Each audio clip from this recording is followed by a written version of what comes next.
Nos ados ont vu tous les Miyazaki, ils rêvent qu'on les emmène au Japon. Alors je vous donne rendez-vous au musée Ghibli à Tokyo, où vous serez transportés dans l'imaginaire du studio. Incroyable. Mon mari, lui, rêve de s'immerger à fond dans la culture nippone. Après un cours de dessin manga avec un artiste, je vous propose d'assister à une cérémonie du thé. Waouh. Et pour une expérience unique jusqu'au soleil levant, je vous ai réservé une nuit dans un joli ryokan avec un dîner traditionnel. Je nous y vois déjà. Avec Marco Vasco, ne rêvez plus, vivez votre voyage l'esprit libre. Au rendez-vous sur marcovasco.fr pour imaginer votre prochain voyage sur mesure. Les podcasts du Figaro.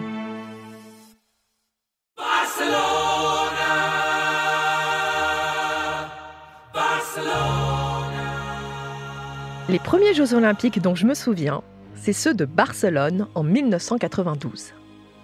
La chanson Barcelona de Freddie Mercury est gravée à jamais dans ma mémoire, car j'avais l'impression de l'entendre 50 fois par jour à la télévision. Mais ce dont je me rappelle aussi, c'est du jeu vidéo Olympic Gold de Sega. Il était sorti sur les consoles Mega Drive, Game Gear et Master System. On pouvait jouer aux épreuves reines des Jeux Olympiques d'été, comme le saut à la perche, le tir à l'arc, la natation ou le 110 mètres haies, le tout en appuyant comme des fous sur les boutons de la manette.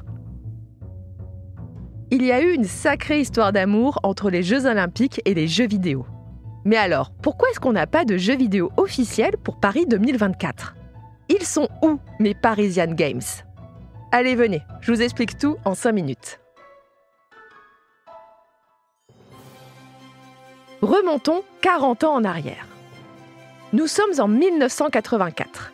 Les Jeux Olympiques s'apprêtent à ouvrir à Los Angeles et une avalanche de jeux vidéo autour des sports d'athlétisme déferle dans les salles d'arcade et sur les ordinateurs Atari, Commodore ou Amstrad. Mais un seul obtient une licence officielle de la part du comité olympique, le jeu Hyper Olympique 84, créé par le japonais Konami. Cette vague de jeux vidéo d'athlétisme va se poursuivre pendant près de 10 ans. Mais à partir de ceux de Barcelone en 92, le comité international olympique va octroyer une licence officielle pour chaque événement, que ce soit des JO d'été ou d'hiver. Je peux vous citer Olympic Summer Games de l'éditeur US Gold pour les Jeux d'Atlanta de 96, Nagano Winter Olympics 98 du japonais Konami, Salt Lake 2002 pour l'éditeur britannique Eidos ou Turin 2006 de l'éditeur américain 2K Games. Bon, j'imagine que ces titres de jeux ne vous disent pas grand-chose. Et je crois qu'on touche du doigt le pourquoi il n'y a pas de jeux vidéo pour Paris 2024. En vrai, cette tradition a été brisée dès Rio 2016, qui n'avait aucun jeu vidéo officiel. Bon, ok, il y avait Mario et Sonic aux Jeux Olympiques sur les consoles Nintendo, je vous l'accorde. Mais rebelote en 2022 avec les JO de Pékin, et cette fois-ci, il n'y avait aucun Mario ou Sonic à l'horizon. En réalité, le tout dernier jeu vidéo officiel des JO est celui de Tokyo 2020. Vous savez, ces Olympiades qui ont dû être décalées à 2021 et qui se sont tenues dans des stades totalement vides au Japon à cause du Covid-19.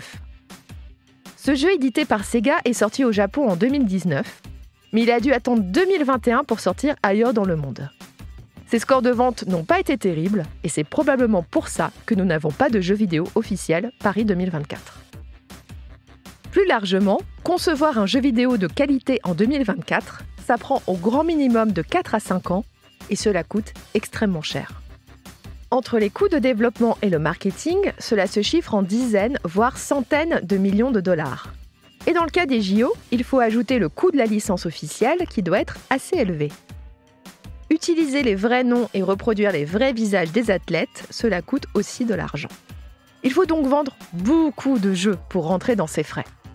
Mais par définition, un jeu sur les JO a une durée de vie assez limitée. L'événement ne dure que 2 semaines.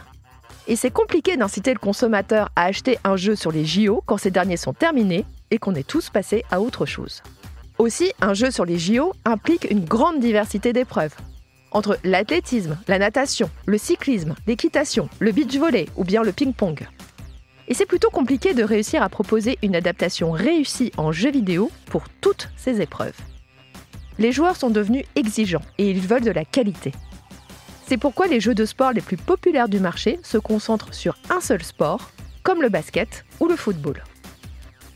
Bref, tout ceci explique sûrement pourquoi il n'y a pas de jeux vidéo Paris 2024. Et je ne suis pas certaine que ce genre revienne un jour sur nos consoles.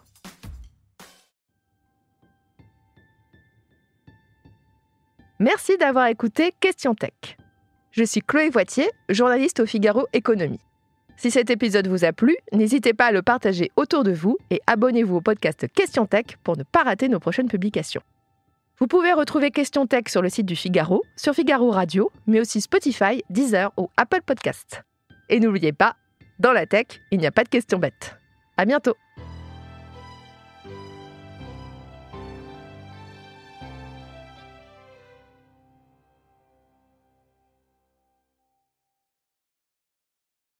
Nos ados ont vu tous les Miyazaki. Ils rêvent qu'on les emmène au Japon. Alors je vous donne rendez-vous au musée Ghibli à Tokyo, où vous serez transportés dans l'imaginaire du studio. Incroyable. Mon mari, lui, rêve de s'immerger à fond dans la culture nippone. Après un cours de dessin manga avec un artiste, je vous propose d'assister à une cérémonie du thé. Waouh. Et pour une expérience unique jusqu'au soleil levant, je vous ai réservé une nuit dans un joli ryokan avec un dîner traditionnel. Je nous y vois déjà. Avec Marco Vasco, ne rêvez plus, vivez votre voyage l'esprit libre. Rendez-vous sur marcovasco.fr pour imaginer votre prochain voyage sur mesure.